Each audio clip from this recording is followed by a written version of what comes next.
HB pencils are unreliable. The lead is always blunt or breaking just when you need to write a shopping list or an entry in the diary. But the solution is the pencil sharpener.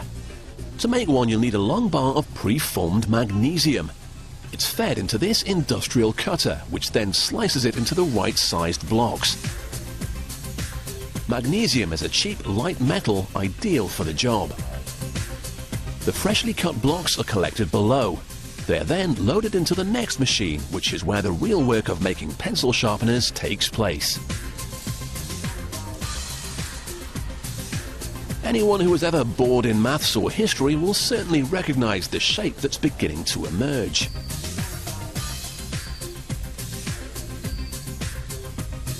As each blank passes around the machine, it creates the main hole for the pencil, the screw hole to attach the sharpener's blade.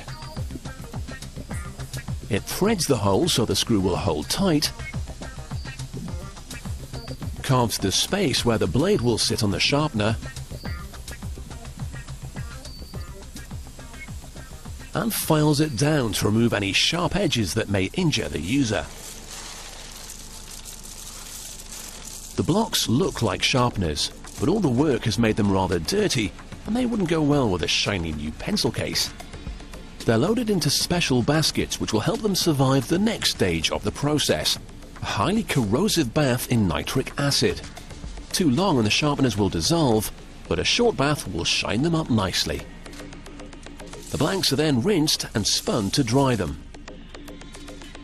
At this point you could put your pencil in, but it would come out just as blunt as it was before. The next stage is the blade.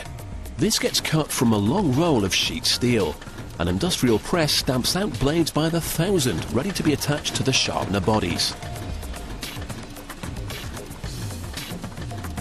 However, in order to punch them out, the press uses oil to lubricate the process. So now the fresh blades are all stuck together. They'll need a good bath to rinse away the excess oil.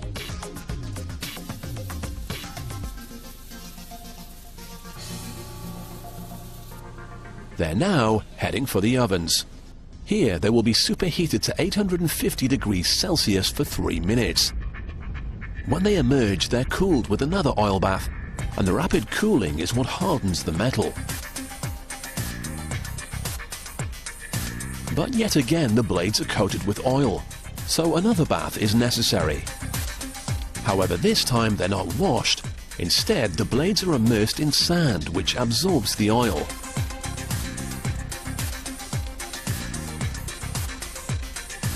This is a rather messy process, and the workers end up with a giant drum full of oil, sand and blades. To clean this off, they're passed through sets of brush heads and over big sieves, leaving clean, hard steel.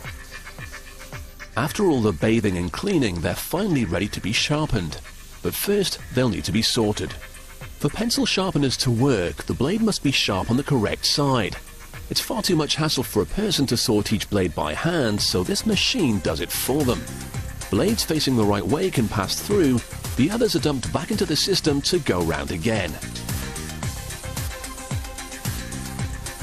Once they've passed through, they end up here.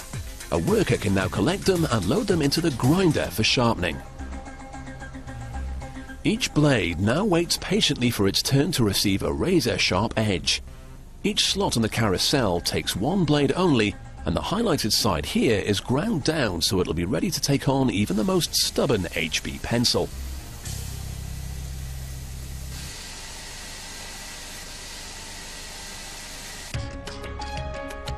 All that remains is for the sharpener bodies to be joined with the blades, and the job is done. As with the blades earlier, only the bodies facing the right way are allowed through to the final stage. A tiny screw is used to connect the blades to the bodies, and that's it. Thousands of sharpeners are made every year, which help keep the pencils and the young minds of Britain sharp.